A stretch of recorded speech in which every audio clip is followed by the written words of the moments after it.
one game on another hero? Because two of them are banned already, so Mineski might just be targeting him full out, knowing that they can ban AM second phase. He played Wraith King? Okay. So Malini has been talking a lot about this Roshan control, and one of the things about Secret is, and one of the things about a lot of these teams here that are performing exceptionally well, are that they love playing the Dire side. And I would love to see the winning percentage of Dire against Radiant, because it does seem heavily favored towards Dire. I think in this version, in competitive Dota, there was a very high win rate for Radiant, but I don't know if it's the case for this tournament. Which would be really interesting if it's not, because I remember it being so significant that people were starting to talk about nerfing Radiant. I think it was something like 55% win rate for Radiant in all competitive games in 685, something like that. Could be wrong on that, but I do agree though. I think the Dire Roshan advantage is pretty crucial, and if the teams are starting to figure out how to deal with the Radiant lane advantage, then Roshan definitely means more past minute 20 than Radiant's advantages do. 5 seconds remaining. Alright. Brood A. They're gonna ban Huskar again, Secret. No chances taken.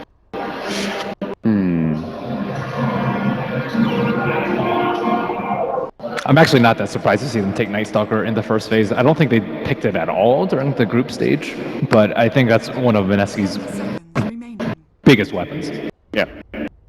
So when Secret play Night Stalker, do they ever put it off lane, or is it always Pilot Eye playing it? I don't think Puppy plays this hero.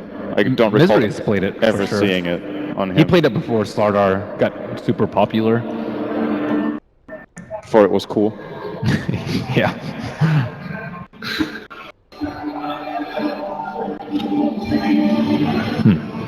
So what other strategies do Mineski have? There we go. Sometimes they run the AUK, although not very successfully. So now it's probably an Envy Quap, I guess. He also loves They have played some safe lane Shadow Fiend. Yeah, they play it either way. Okay. But I would agree with you. I think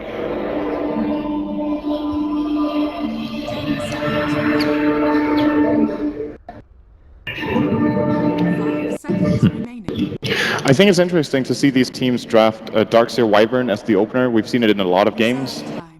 And I feel like there are very few moments in games where you're just like, wow, there was that vacuum Winter's Curse combo. But perhaps it's also just half of it is about the threat that the enemy team can't position like they want because they always need to be wary of it. But at the same time, you're already wary of Darkseer alone. Yeah, both heroes are very strong at their position as well, and if we look at Mineski's offlaner, the only two heroes he's been playing throughout the tournament is Slardar and Darkseer.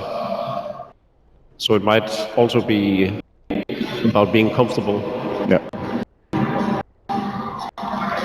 Oh, I'm never going to question a first phase Darkseer pick in this version, I think. I think it's always... It's so flexible. Oh, you by chance going to see Wisp Tiny?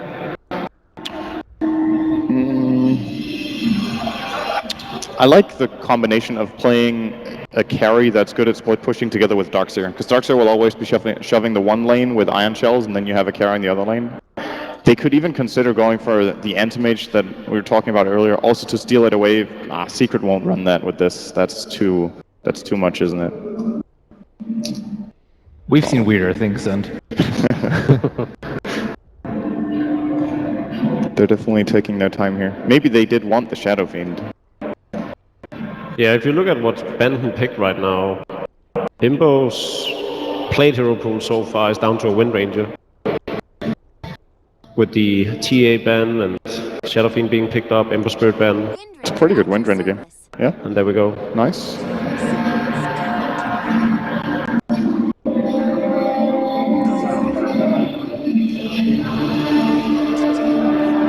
This time around, I like Secret's draft a lot more against Mineski's than in the last game. I think they have all the tools they need right now to make this work. Oh yeah, it's a really strong lineup.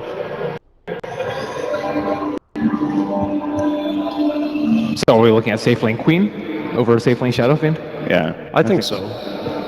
It made the most sense. I think Team Secret should be looking at banning out the Anti-Mates for their last one. If Mineski wanted, they'll pick it now. Secret has shown so much of their hand. This has got to be a Safe Lane Queen of Pain, a support Dazzle, obviously. And then Night Stalker could still be a support. That's the only one that isn't given. Or... They do pick up the Undying, so only the carry remains. He does play all of the carries, more or less. You can go for a gyrocopter or even a juggernaut. This also sets up well into the anti-mage if they want to go for it still. It's what we were talking about before the draft even began, that Mineski can try to play this very heavy aggression, but also ensure their late game this time around. 5 seconds remaining. Undying is one of the best heroes at enabling an anti-mage, because it's very difficult to challenge into, so AM will be farming, and if you don't challenge into it, he's also great at pressuring the enemy's safe lane and taking towers early just to open up the map. But looking at the Mineski lineup, if you're a Secret right now, do you fear a gyrocopter more than an anti-mage? Just through the sheer synergy with the lineup? You fear a PL? Okay. It seems. Or they go all in on greed and they grab the AM now, and then they play an offlane Queen of Pain with Dazzle, Night Stalker as the supports. I think That's pretty greedy though. by what Mineski said, how they wanted to go in their face at all times, I think gyrocopter is a lot better pickup than the anti-mage. Instead of trying to contest Secret for the late game, just go for this all-out early game pressure, the same way we saw Alliance do yesterday up against Cloud9. 10 seconds. Darrow's definitely good here. 5 seconds remaining. They could also consider, I think this is, you need to go back a little bit, but there was a phase when Mineski actually really liked playing Spectre. That is a possible pick in this game. Secret has very limited potential, I feel, for pressuring her out of lane.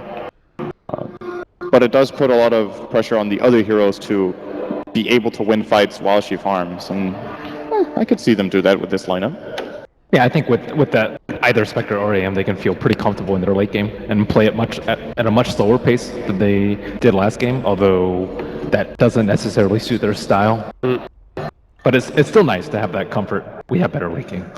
Doesn't suit their style and leaves more room for error. The longer the game goes, the more mistakes can happen.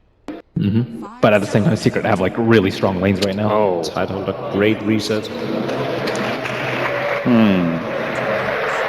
They do go for the anti-mage. Okay, lineups are locked. Time for game 2 of Team Secret versus Mineski. Indeed, thank you very much, Paul. We're ready to get ourselves into game 2 between Team Secret and Mineski, and the drafts are out. Final pick, Tidehunter. Talk to me about it, Kevin. Tidehunter. He's so much fun. He has tons of cosmetics, because that's all I care about. But great teamfight hero. He has a spell called Ravage. It stuns pretty much everyone in the fight. So what's probably going to happen, especially with the anti-mage pick on Mineski, is they're just not going to want to fight that often. So they need to give themselves a little bit of space. They need to make sure Tidehunter doesn't get the fastest 6, and then they should be okay for a while. But even with that said, Secret can still farm very fast with Shadow Fiend and Queen of Pain, and they also have pretty good anti-mage gank options with Queen of Pain and the Night Stalker. So it might be a little hard for Cuckoo to stay alive on anti-mage. We'll see. Okay, I mean, in terms of the lineups, we're seeing some stuff again. Obviously, the fact that Mineski, they really prioritized that Darkseer pick. They get it first. And Ryo, in the first game, he did a good job at farming, but there never really was the opportunity to find a good kind of 5-man vacuum wall against Secret, because they just played so well around the team fight. Yeah, they did, and it also had to do with the stages of the game that they're in. In the early game, Mineski wanted to get a lot of ganks off and be aggressive, but in the mid game, when they had no stuns to lock down the Black King Bard Ember Spirit, then they didn't want to fight. So I think that's just a natural progression of the dodging that happened a lot during the game. Here we go. See if he can do it this game. And I mean, in terms of dodging the fight last game, this time with a Tidehunter, you think they'll be looking for more fights in the mid-game, Secret? Secret definitely will be. Mineski maybe as well, but it's much more likely that there'll be 4-man engagements while anti-mage is somewhere else. Or there'll be fights somewhere where an anti-mage could show up to TP to a tower and then join the engagement. Tidehunter offlane versus an anti-mage, though, it's not really a good situation, because while he can deny anti-mage's farming, anti-mage will drain his mana, and then Tide is basically just like a walking, damage blocking, mana-less hero. And he is going to have these mangoes, which will help, but there's possibilities that the supports could just leave anti-mage in a 1v1 at some point when he has the level advantage over Tide, and not really have any threat there. Looks like Secret were looking to get the bottom room, but realizing that Mineski are there, not really wanting to go into a fight. Head up towards the top, Pylai die. It's forcing Darkseer away from any chance of sneaking in that rune. And looks like they'll both go the respective ways. And in terms of the lane matchups, as you said, starting off, you can imagine that we're going to see a lot of backup for the anti-mage down there, and then the rotations will come out from Mineski's lineup? Yes, most likely. Because again, anti-mage can just solo versus Tidehunter so easily. It looks like Winter Wyvern will probably be the zoner. This makes sense because Undyne is a lot better at harassing. Obviously, Arctic Burn is really good, but the cooldown is so long that you're kind of limited every 50 seconds. So we'll just probably see a little bit of trading going on between Undyne and the Night Stalker, and some attempt at reducing the Shadow Fiend's farm. And we'll indeed see Raging Potato, of course, this time on the Wind Ranger, as opposed to Weeha himself, who was on it in the game 1. And bottom lane, Cuckoo, taking a fair bit of harassment, didn't skill that blink first, went for the mana break, the more aggressive point to take at this stage, so we can trade hits here with the opponents. And one really good thing that Secret has here is a Dazzle versus an Anti-Mage. It's by far one of the best support counters, at least in the early game. In the late game, it's a little bit more iffy, but in this stage, Shadow Wave does physical damage, and you can basically heal the creeps, which does damage in an AoE around them. So every time Anti-Mage comes up for a last hit, you cast a spell, and that's why Cuckoo lost so much HP there, because Shadow Wave does so much, so he has to be so careful. There it is again, went for a last hit, the Shadow Wave from Dazzle, and Puppey is just pressuring the crap out of the dual lane. I mean, and they need to do this as well, because if Cuckoo gets ahead, if he gets a good timing on the Manta Star, you look at Secret's lineup in terms of stuns, and they're pretty much relying on the Ravage at the later portions to catch out the Anti-Mage. Yeah, it's basically going to be a repeat of what we had last game, but Dazzle's putting so much pressure here on AM that I think things are going really well for Secret, and it's also guaranteeing that Tidehunter gets some experience. Indeed, time and time again, Cuckoo just getting incredibly low. Down to the final tango in a south. Has of course got Jules backing him up there on that Wyvern, and still just level 1 at 2. We might see him get that point in the Cold Embrace so we can allow the Anti-Mage to stick around and farm topped up. And so the top lane matchup, one that we haven't really talked about, but the Darkseer going up against this Queen of Pain. Expect both heroes to do alright here? Yeah. Pretty easy for Darkseer to get last hits. Eternal Envy on the Queen of Pain likely won't take that much damage from the Ion Shell. So Ryo can do a couple tricky things, as Darkseers always can, like getting extra farm, but with Pylight Eye shifting up here, it should be an advantage that goes back to Envy now. Although, have you seen much Envy QoP? It's definitely not one of the ones that he normally goes for. The fact that they picked up both the QoP and the SF, it's going to be really interesting to see how it works out for the man. It's quite a different playstyle, of course, from the Ember Spirit that we saw him go for in game 1. In some ways, yeah, but in other ways, I would say Ember is very much so an early game hero for a carry. He can be really aggressive, he can rotate and get kills, and as long as Envy's able to do that as well, then I think he's going to be just fine. Yeah. Slight misplay here from Jules on the safe lane. A lot of damage done to Misery, but he's got boots. He's going to be... Look at this double damage on Jesse Vash. The creep's plucking him up a little bit. Puppey's there with the backup, so indeed it's going to be a little bit too hard for Mineski to go on. And he's going to be A-OK, and yeah, top lane as we saw, Pylight now rotating in, just trying to do what he can to harass back the Darkseer. And despite that really good pressure in the start, Cuckoo here on the Anti-Mage is able to catch up to the last hits. I think the reason it's a bit low is dual lanes in the mid lane, and the off lane versus the safe QoP is a bit of a weird matchup in the sense that Darkseer makes last hitting a little hard, because it's going to be under tower, and the Ion Shells are making things hard to predict, so not too surprised to see all the last hits fairly low this game. Indeed, in the mid lane matchup at the moment, pretty even between the two of them. 16 for 3 on Weeha, 14 for 5 on Potato. So obviously having that presence of both of the supports earlier on in the game has worked out for them both, and they'll keep on par. And Weeha, of course, he's playing the SF on the Dire side. We very much, we see a lot of teams like to pick it up on the Radiant because of the easier potential to back up and clear out the stacks. This time he's going to rely on his supports more so to do that and create those stacks for him. And we can see already Puppey in the jungle starting to make those up for the Shadow Fiend. Yeah, Puppey's progression here was great. He started in the off lane, he pressured the crap out of the Anti-Mage, limited his last hit, so he's slightly behind where he would have been before, and you know, maybe if you get lucky you can get a kill as well. And this also forced the Undyne to shift over as well, so it kind of accomplished a lot of things here and really did a lot. And now he goes back, stacks to anticipate helping out the Shadow Fiend, and now he can say, okay, I've pressured the map enough, I need to go back and be a little greedy for myself, and to do that, he'll pull. Jules is stuck on the Winter Wyvern there. Got himself in a bit of a tricky position with the Arctic Burn, so, I mean, Pylight is going to come up, and okay, Jesse Vash gets him out there. The Tango, Pylight are coming right round into the two of them here. Perhaps avoid down onto Jules. He's got that movement speed though here during the night time, so he's going to be alright.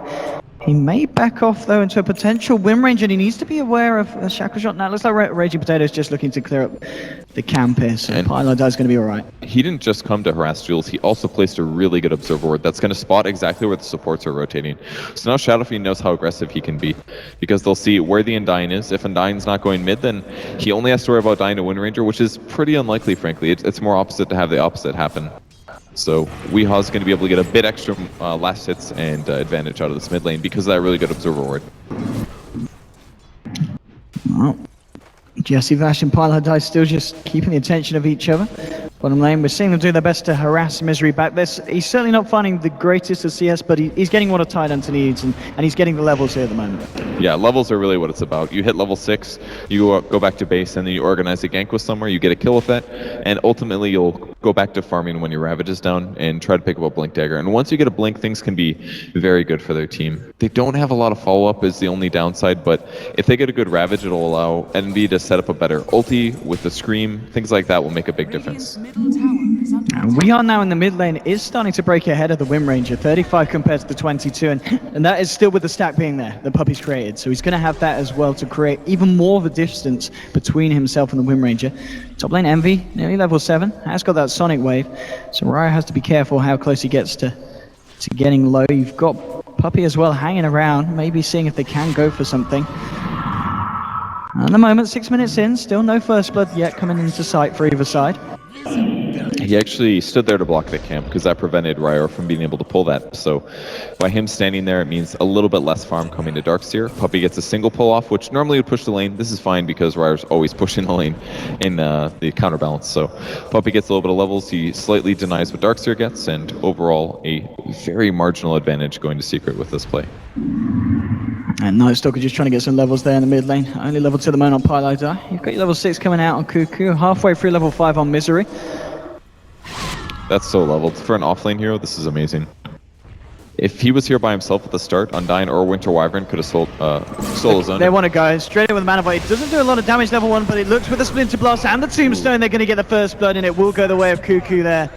So Mineski finding what they were looking for and finally managing to get a kill on the board there. It's actually a great dual lane combo to kill Tidehunter. Tidehunter is very strong to physical right clicks, so heroes that have to do a lot of those to kill somebody, it's a little bit weak, but with Undyne you have Decay, lowers his strength and does magic damage. Slorp does magic damage, Splinter Blast does magic damage. They actually dealt with him very, very easily. And a nice use of Mana Void as well. Even though it didn't do that much damage, every little bit helps in terms of magic.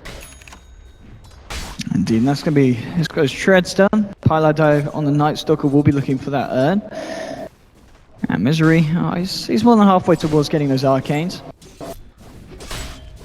And they'll continue to trade the farm. And maybe at this point, we'll see the supports be okay. Envy top lane. Very nice indeed. Managed to move in there with the Sonic Wave and burst down the Darkseer. Looks like Rye did not expect that one, hiding behind the tier 1. Did you expect that one? I don't think the Observer did. No, we love you, Pim. It's somebody else's fault, not ours, right? So pretty good kill there for Envy. He's going to be on cooldown for a while, but this is a period of time where Queen of Pain usually is a little passive. It would be nice to have his ult if he was worried about Mineski actually roaming and ganking, but they don't really have the best ganking supports. Winter Wyvern and Undyne aren't really known for that. But with that said, Jules is actually doing pretty good on levels. He's almost level 6. He just hit 5 here. And when he does hit 6, ganking for him is actually a real possibility that could happen. Yeah, especially if they manage to do it in tandem with the Darkseers. Raya's been having a great time at the top. Level 7, he's really recovered from the fact that he was getting harassed back at the start. He's starting to get that CS. Envy looking to wrap around potentially. Same time, mid lane, they're going on Pylai down with the focus fire. They'll get it. Raging Potato picks up that kill. And a second pick off now for Mineski. That's a really big kill. Not really expecting Wind Rangers in most cases to get CS. I feel like Raging Potato is doing worse in this lane though than he should be. Like obviously Weeha's playing Shadow Fiend, and Shadow Fiend can farm very rapidly, and he got stacks, but he's sitting like half of the CS. Yeah. I really feel like it's a big difference. A top tier Wind Ranger player like Sumail or something like that would be able to be semi-competitive in matchups that aren't maybe in his advantage. So I feel like he has been less hit a bit. He did get pressured a little bit as well, but his CS is quite a ways behind Shadow Fiend's, and that could really add up over the course of the game. And Cuckoo now with the Perseverance. Of course, looking for as best of a timing as he can get on that Battle Fury. And of course, Envy, we're yet to see him leave the lane. Level 8 at the moment. At this point, is he just reliant on the crop to farm first item, maybe something like an Orchid, and then look to be a little bit more mobile across the map? It's definitely going to be an Orchid game, yeah. Just because it helps him kill the Wind Ranger, it helps him really pressure the Anti-Mage. So there's a huge timing window there. If you get your Orchid at a really early time, like before Anti-Mage gets Manta, which is more towards the 20-minute mark.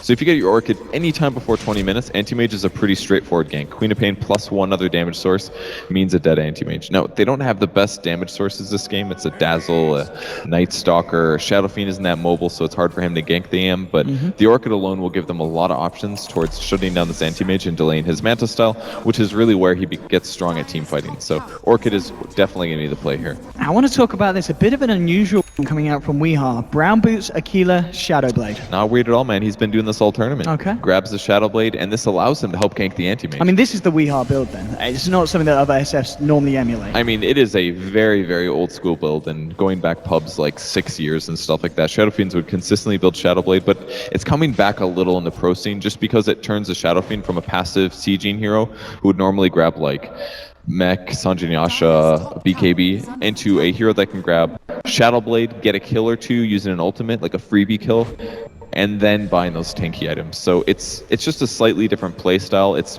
more oriented around ganks, and that's exactly what he's going to try for. Absolutely, straight up. As soon as it comes out, moves to the bottom lane. He's going to look to try and set up. He's got the level 2 Requiem, looking for the timing. Oh, the sentry.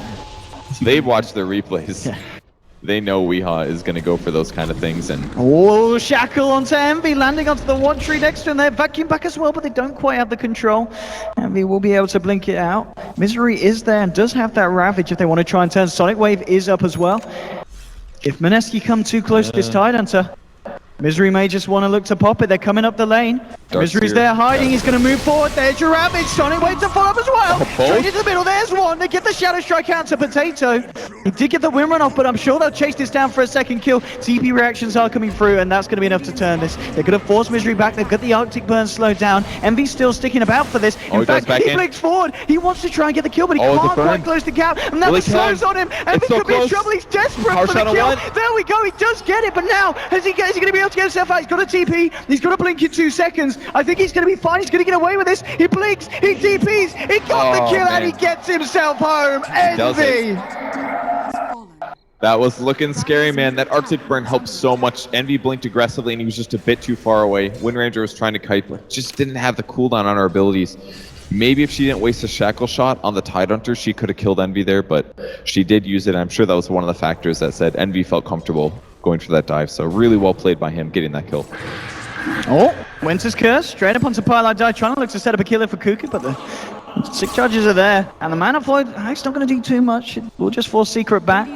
Fairly low, and there is backup coming from Mineski if they want to try and jump in behind the tower. The creep wave pushing through, and Pylite Die realizes he's got to get himself out. Got TP back to base. Envy continuing to pressure onto the mid, and thanks to that kill as well, more than halfway towards finishing off that Orchid. Now on this Queen of Pain. Yeah, every kill that he gets is so important because it's making it harder for Anti-Mage to get that second item. He's getting close to his battlefield. Again, another Sentry Ward going to spot out Weehaw. Shadowblade not really providing a lot other than allowing him to farm a little faster and move around the map undetected. Also means that his opponents, it's going to cost them money just to gank the Shadow Fiend in addition to their time. So the Shadowblade does have a lot of uses here. And even if he hasn't gotten a kill yet with his ultimate, it still makes a huge threat. The supports can't just idly sit next to a creep wave and farm there. They have to sit together, they have to sit by sentries, they have to spend their very little money on protecting their carries. And it limits him in other ways. Wyvern would love to have an Arcane Boots right now. He would have them if he didn't have to buy that pair of sentries earlier. Starting putting the pressure onto Mineski, but it looks like this is going to be the chance that Mineski are going to take to look for some pressure of their own. They're smoked up, moving towards the bottom. They've got both Weehaw and Pylite Die here on the side of Secret. We'll see if they can get the jump here. Are they going to be able to do this though? Because they're fairly tanky. Pylite Die's caught between 3. Jesse Vash is also moving in. Pylite Die looking to see if he can take the courier. He's going to pop the Night Tide, but the slows are too much. He's trying to get himself out of there, but the vacuum's down and they'll get themselves the Night Stalker. So they take down the NS. He will be out for the count. And top lane Secret will manage to find the tier 1 trade, and Boosted Travel now picked up here onto this, and Misery's thinking about it, but Raging Potato with that haste rune, a little bit too speedy. Oh, the Shackle on Envy! Oh, latching beautifully, they've got the damage though with the win. They should do as well. They'll take the kill onto Envy. Lovely play there from Raging and Jules, and they'll try and look for more. Chasing down Misery here with this haste rune. There's your Boosted Travel. Weehaw coming in. The Ravage, and he's going to look for the raises. He takes down the kill onto Wind Ranger. They'll try and see if they can get some more. And meanwhile, in the mid lane, Puppy's caught out by them, but he'll Shallow Grave himself, heal up as well. Looking for the raises onto Jules, getting himself into the sidelines. Still in the mid lane, Puppy lived. He got himself out. And now Jesse Vash trying to chase back onto Pylite Die, and it looks like it will just be Envy and Potato going down there. No one else to fall. Man, that Winter Wyvern ult was so smart. It prevented the Ravage from coming. If the Ravage happened, they were probably not going to get that kill, but it guaranteed the extra stun. The Ravage was delayed, and they scored that kill. Wind Ranger did go a little overly aggressive. I don't know if he saw or heard the TP or not, but that Ravage absolutely wrecked him. And luckily, Weehaw made the right play as well. He didn't wait for the Requiem. He just did the easy hit raise because there was no wind run. So, nice plays there by both teams, really. And Misery now, he's got the mech complete here on the Tidehunter. And Envy just short of the goal for the recipe for his completed Orchid. And you look, of course, the Anti-Mage did finish off that Battle Fury now, so the farm game's going to step up, and we'll see if he's going to be able to close that gap between himself and the SF at the moment, sitting about 1.7k on top of him at the moment. Really good aggressive wards for taking this tower. Pi's in the position to attack from the back. If they go from the front, Misery's got Ravage. No, he doesn't have Ravage anymore, but he does have a mech at least to protect his allies. That Splinter Blast did so much damage. It's going to be the mech coming out. They'll commit and they will take the tower. Secret's still moving forward, maybe even thinking about fighting here. Raya did now put a skill point into the wall. He was holding it off until level 10. A little delayed. You could maybe argue that he should have had one earlier, but I don't think it was going to make a difference in any of the ganks that happened thus far. So just cared more about Vacuum, I guess. And again, a pretty careful game between both sides. With 16 minutes in, it's just 4 for 4, but both are looking for blood now, especially with that Orchid done on the Quap. Secret, fairly deep here at the moment. Mineski actually smoked up around the mid lane, hoping that Secret were going to come in for a bit of action. That's not going to happen in especially 25 seconds until that Ravage is back online for Misery. They'll probably want to wait for that before they try and fight again. Instead, they just going to go? Focus on mid. Smoke was used by Secret. They're going to come from the back. Jesse Bash in trouble. Yeah, drops down the tombstone here. They'll focus that, take it down. There's your curse. They want to Misery. The wall's down as well. It's a lot of illusions. But Weave comes out here from Puppy. Secret's still looking pretty good. They're focusing the attentions towards the Darkseer. Pop the mech, but he's going to get popped himself. That's the Darkseer down. Puppy Shadowgraven himself. Mech comes through from Misery. There's your Mana Void. Secret's going to fall here. And this illusion here of the Shadow King doing a fair bit. Weehaw looking for the Requiem, the Sonic Wave as well. He's actually going to hold on to the Requiem because they don't need it. Double kill for the SF as he manages to raise down the Undying as well. And looks like this one will end as a 3-for-1, and Secret do come out on top. Even though it was a very nice curse and a very nice wall, it just wasn't enough against the sustain, the heal that Puppy could provide. It was just a perfect positioning from Secret, basically. Mineski really didn't expect to be attacked from the back. They thought maybe from the top, through the river, from the left side, right side river. It came from the back, and Secret's positioning there just gave them really good tactical information. You could maybe criticize the Radiant Wards a bit. It's going to get spotted by Envy. Did just blink into this. I don't know if Envy's going to have the damage. It's going to be very close. Yeah, he should be fine. 2 points in the shield. If he had ult, easy kill, but he did use it in that fight, so. A rare no kill on Anti-Mage there when he gets Orchided by Queen of Pain. And that's got to be a bit, going back to that last team fight, it's got to be a worry for Mineski, because they did use the curse, they used the wall, and they lost to a team fight to Secret, and Secret didn't even use the Ravage, and they didn't even need to use the Requiem on Weehaw as well. Well, actually, Tidehunter is kind of a good Winter's Curse target, really, because he's got damage block. If his allies hit him, he's going to be taking a whole lot less of that, plus his armor is high. That wasn't really a huge amount of damage. I wasn't sure if Shadow Fiend was in there or not. That would be the one hero they have that could do a lot to him, but killing him during that is really going to be about focusing him down with their cores, and they just don't have a lot of burst damage. Normally you'd expect to see like a Queen of Pain on an average team nowadays, but they didn't have any magic bursts like that. It's like they can damage Amp with Undying, but it isn't until Anti-Mage gets really farmed, or Wind Ranger gets a good focus fire on the person that they Winter's Curse, until that person is really Mithran. So it's going to be a while until Winter's Curse really feels strong, other than for the defensive standpoint, like the fact that it stuns.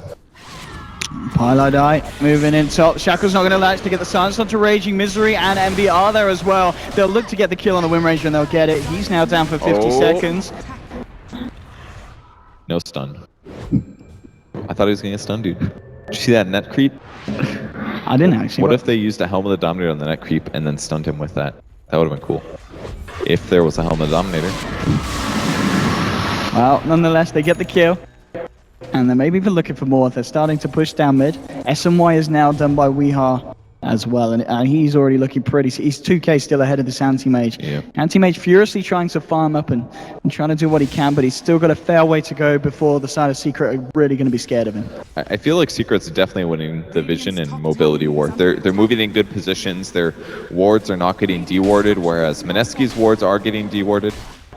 They've got some decent ones here, but they're pretty standard spots.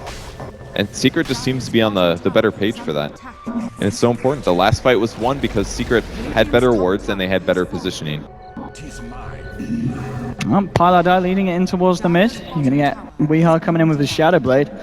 And Darkseer could be in trouble there if they get the Void. So mid lane Puppy's being chased. Look at the fear. There's your Void. And here's the damage here from this Shadow Fiend. Weehar now dominating as he picks up yet another kill. And the early BOTs as well. This is something that not many players do, but Weehar definitely does. He goes for Shadow Blade, Sanjin Yasha, Boots of Travel. He loses some HP and some attack speed, but the mobility that he gets when he Shadow Blades is amazing. Like, to be able to catch up to a Darkseer like that, and it in some ways also increases your damage output, because if you're chasing after somebody that's fast, you spend less time catching up to them between attacks. And now Jesse Vash, he's caught just outside the base. Weehar trying to move on. Look at this damage. The charges going to stick just enough to keep him alive.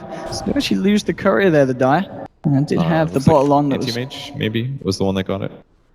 Weehar should have been able to get that kill, but he canceled his attack a bit earlier, so small mistake there, but he's not going to feel too bad about it. Oh, Raging Potato. He needs to get himself out. He's got a win run, he's got a TP and hope for the best. He's looking to hide here. Can they get the cancel? Can they get the vision? Yes, they can. They've got the Void out, and that's going to be Potato going down. Another pick off for Secret. What a huge kill.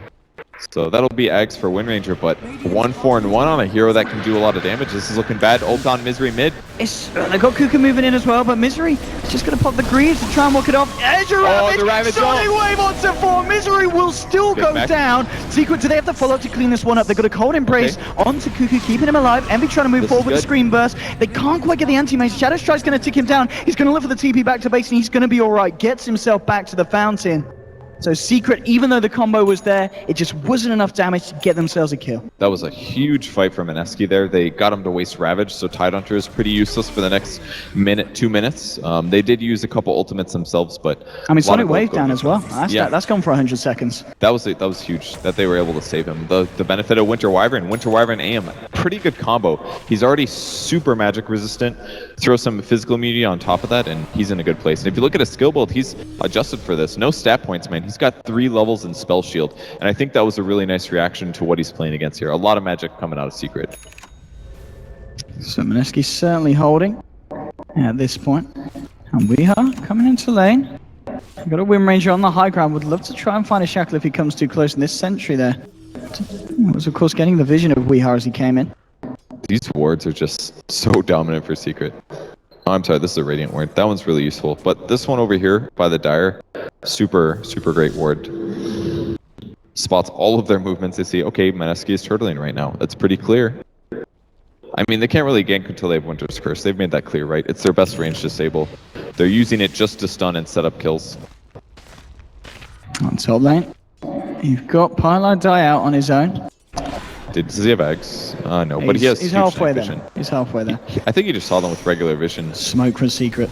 Cuckoo is there, but Cuckoo's actually just blinked forward here. He's in the trees though. I don't think they're aware of it. The smoke could break as Puppy... They already put the weave they saw the blink. Oh, Cuckoo. Will they get him? Alright, smoke breaks. They know he used to be there.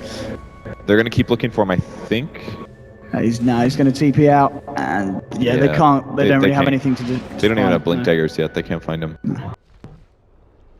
So he's going to be okay there.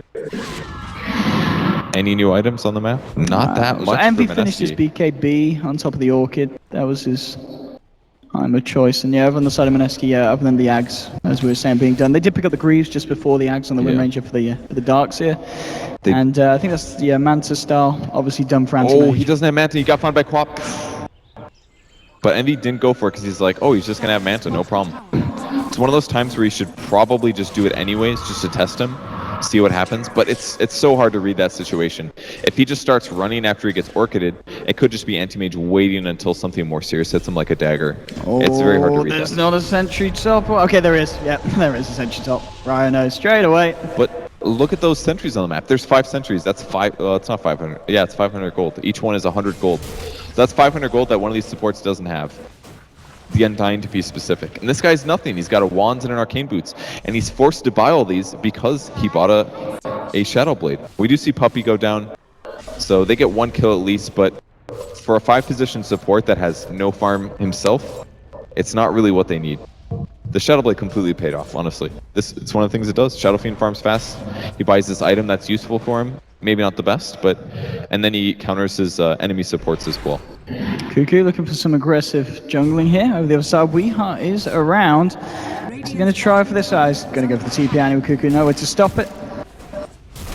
And the anti-mage is playing this sense, but he's still managing to keep himself relevant, still just behind the Shadow Fiend.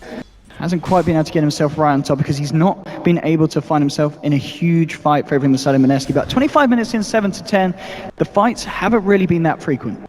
Yeah, I don't really like his net worth right now. It doesn't make Mineski look like they're in a good position.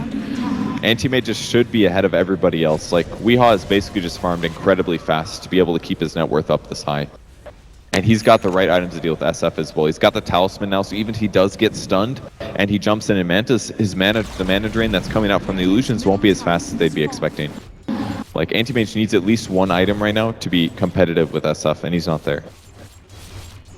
And also the fact that the win range is going to be going for the BKB next, so there's not going to be any MKB coming out anytime soon for any of the heroes on the side of Mineski. So, as you said, the evasion is going to be absolutely huge there for Weeha. Misery, he's still looking for that Blink Dagger on top of the Grease. 1,200 gold on the way to it. And a Solar Crest. We literally just mentioned they don't have a way to deal with evasion.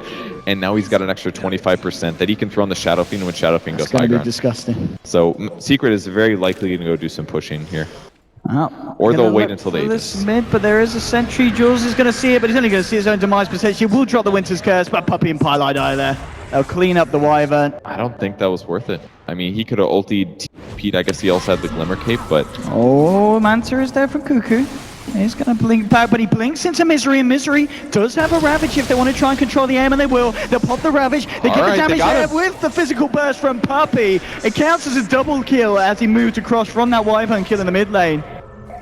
And very nicely done there by Secret, just positioning them ready for the blink out from the anti-mage. Yeah, the best play there was that Misery waited a while to Ravage. He hit him with the Gush, he attacked him a couple times, and then he Ravaged. He needed to buy time for his team to back up, and he knew that as soon as anti-mage blinked, he had 5 seconds until he could get away again. So count to 5, then Ravage, then let your team back you up. Gives you like 7 seconds to kill anti-mage. And with that kill, I imagine Misery's, he's only a few hundred gold now away from the Blink Dagger. He's in a really good position, and they have a good amount of arcane boots too. I think it's just his Greaves, but that should be enough to help out. Now, Mineski still could get a little lucky on things like Mana Void. Like Queen of Pain, for example, has a really big mana pool. If she gets drained, if they initiate on her, for example, drain her mana and throw the Mana Void out, it could potentially wipe Secret. They have some options here. But with Anti-Mage's farm dipping behind even of Queen of Pains right now, it's looking to be a bad place for them. He also went back for a Vlad's, an item that lets him lifesteal and passively farm. Jesse hiding, and they're not going to look for him. Oh, actually cancelling the TP, but maybe that's because they want to try and defend this tier 2. And okay, yeah, I think you're right here. They might want to try and come. They're sending people down. They want to try and fight this one. Jesse is going to move in. There's your tombstone drop. We are getting blocked a little bit by his own creeps, but he's a little bit too speedy with his boots of travel and this SN1. They just aren't going to be able to chase him. He would have had to use that a little earlier, when Secret was still a little bit far forward. But I'm sure he was scared. He has almost no items. If he would have been out of position, like if Night Stalker would have found him as soon as he comes out, he just would have died if he went a little too early. But it's hard for them to know how many people are actually there. And the ping's coming out now into Roshan. Secret spot that one out. And at this point, going to feel very comfortable going for that. Mineski unlikely to try and contest this one. If Secret do want to try and move in. And Ed Blink's going to be coming out of Misery, so... At the same time, maybe Secret just don't feel any rush in particular to do so. And, I mean, we already see that Envy's working on finishing that Assault Cuirass that he's going to be very close to. Just needs the money there for the final bit of armor. And then we'll have an Assault Cuirass on this cop as well. There we go, back into the pit. Envy with the DD. Now take the Roche. Night Stalker now with the Aghanims here, Pylai Die. And that's a Butterfly on Weeha. So some massive item pickups coming for the side of Secret. And you just got to ask, what's Mineski's answer going to be to this one? It's looking really bad for them. They're going to go high ground. They're 2 items ahead of a couple important heroes. Wind Ranger has 9,000 net worth. Queen of Pain's like 6 ahead of that. That's like 2 items.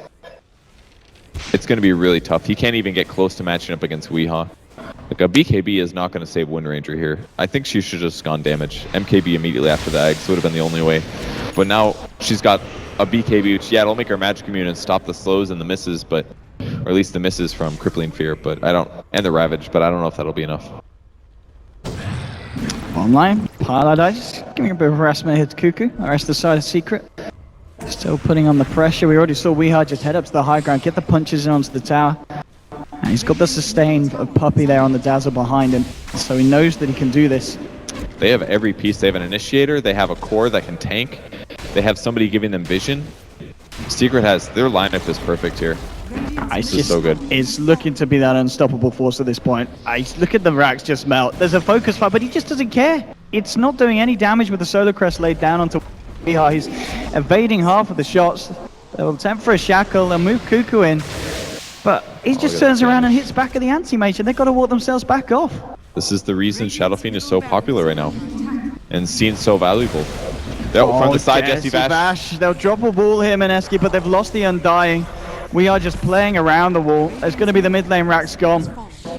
And now they head down to the bottom to look for more. Cuckoo blinking out. And Envy's going to blink forward. Cuckoo popping the Manta. They'll get the silence on the right one. Envy's lost a lot of mana. He will now pop the BKB. Try and right-click back onto Cuckoo. They'll take down the anti-mage. Unstoppable for Weeha as he also takes down the Winter Wyvern.